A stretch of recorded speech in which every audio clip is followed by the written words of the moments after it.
Hello বন্ধুরা, জ্ঞানজ্যোতি coaching সেন্টারের পক্ষ থেকে তোমাদের সকলকে জানাই আরও একবার স্বাগত। আজকের ক্লাসে আলোচনার বিষয় হচ্ছে মাৎস্য ন্যায় সম্পর্কে। ঠিক আছে, মাৎস্য ন্যায় বলতে কি বোঝায়, মূলত এই বিষয়টা নিয়ে আজকের ক্লাসে তোমাদের সঙ্গে আলোচনা করব। আচ্ছা, আলোচনার বিষয় শুরু করার আগে তোমাদেরকে একটা ছোট্ট ইনফরমেশন দিয়ে রাখি। তোমরা যারা ভাবছো আমাদের সঙ্গে এই সেমিস্টারে অনলাইনে যুক্ত হবে, তারা কর্নারে দুটো নাম্বার দেখতে পাচ্ছ, 7076398606 এবং 6295916282। এই নাম্বার দুটি হলো আমাদের জ্ঞানজ্যোতি কোচিং সেন্টারের অফিসিয়াল হেল্পলাইন নাম্বার। তোমরা যারা যারা ভাবছো আমাদের সঙ্গে অনলাইনে যুক্ত হবে, নাম্বার দুটির মধ্যে যে কোনো একটি নাম্বারে যোগাযোগ করে আমাদের সঙ্গে যুক্ত হয়ে যেতে পারো। ঠিক আছে, এছাড়াও তোমাদের সেমিস্টারের কোর্স ফি সম্পর্কে বলে রাখি। দেখো, মেজরের যে কোর্স ফিটা রয়েছে সেটা রয়েছে 1199 এবং মাইনরের যে কোর্স ফি রয়েছে সেটা রয়েছে 699। ঠিক আছে, এই ছিল ইনফরমেশনের বিষয়। এবার মূল টপিক সম্পর্কে আলোচনা শুরু করছি। আচ্ছা দেখো, আলোচনার বিষয় প্রথমেই বলেছি মাৎস্য ন্যায় সম্পর্কে আলোচনা করব। এই মাৎস্য ন্যায় বলতে কি বোঝানো হয়েছে?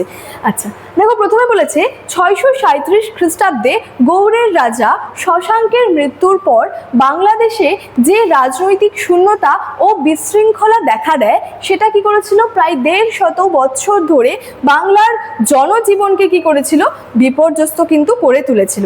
ঠিক আছে, তাহলে কি হয়, 637 খ্রিস্টাব্দে যখন গৌড়ের রাজা শশাঙ্কের মৃত্যু হলো, তারপর থেকে আমরা কি দেখতে পাই যে বাংলাদেশে একটা রাজনৈতিক শূন্যতা এবং বিশৃঙ্খলা দেখা দিয়েছিল, যেটা কি করেছিল প্রায় 150 বছর ধরে বাংলার যে জনজীবন রয়েছে সেটাকে কিন্তু একেবারে বিপর্যস্ত করে তুলেছিল। ঠিক আছে, আচ্ছা বলেছে যে 637 খ্রিস্টাব্দ থেকে 750 খ্রিস্টাব্দ পর্যন্ত গোপালের উত্থানের সময় পর্যন্ত মূলত বাংলার ইতিহাসে যে নৈরাজ্য এবং অরাজকতা বিরাজমান ছিল, সেটাকেই ধর্মপালের খালিমপুর তাম্রশাসনের মাৎস্য ন্যায় নামে কিন্তু অভিহিত করা হয়ে থাকে, বা সেটাই কিন্তু ধর্মপালের যে খালিমপুর তাম্রশাসনের মাৎস্য ন্যায় নামে কিন্তু পরিচিত ছিল। ঠিক আছে, মূল বিষয়টা হচ্ছে শশাঙ্কের মৃত্যুর পর কি হয়েছিল, বাংলাদেশে একটা যে বিশৃঙ্খলা, রাজনৈতিক শূন্যতা এবং বিশৃঙ্খলা দেখা দিয়েছিল, যেটা কি করেছিল, প্রায় বলা চলে যে 150 বছর ধরে, অর্থাৎ 150 বছর ধরে কি হয়েছিল, বছর ধরে বাংলার যে জনজীবন সেটাকে একেবারে বিপর্যস্ত করে তুলেছিল।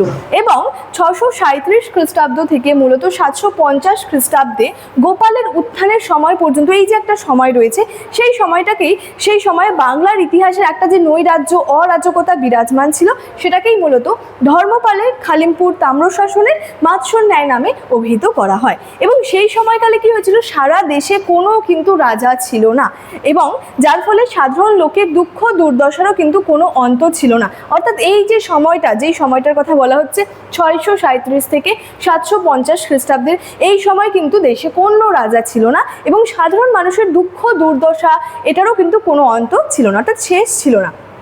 যেমনভাবে একটা বলা হয়েছে যে পুকুরের বড় মাছ কি করে, যেমন ছোট মাছকে খেয়ে ফেলে, বাংলার মানুষের অবস্থাও কিন্তু ঠিক একই রকমের ছিল। কারণ কেন বলা হচ্ছে, কারণ সেই সময় তো কোনো রাজা ছিলই না বাংলায়, এবং যেহেতু রাজা ছিল না সেখানে, তো সাধারণ মানুষের দুঃখ দুর্দশারও কোনো শেষ ছিল না, যার জন্য এটা বলা হচ্ছে পুকুরের বড় মাছ যেমনভাবে ছোট মাছকে খেয়ে ফেলে, ঠিক বাংলার মানুষের অবস্থাও কিন্তু একই রকম ছিল।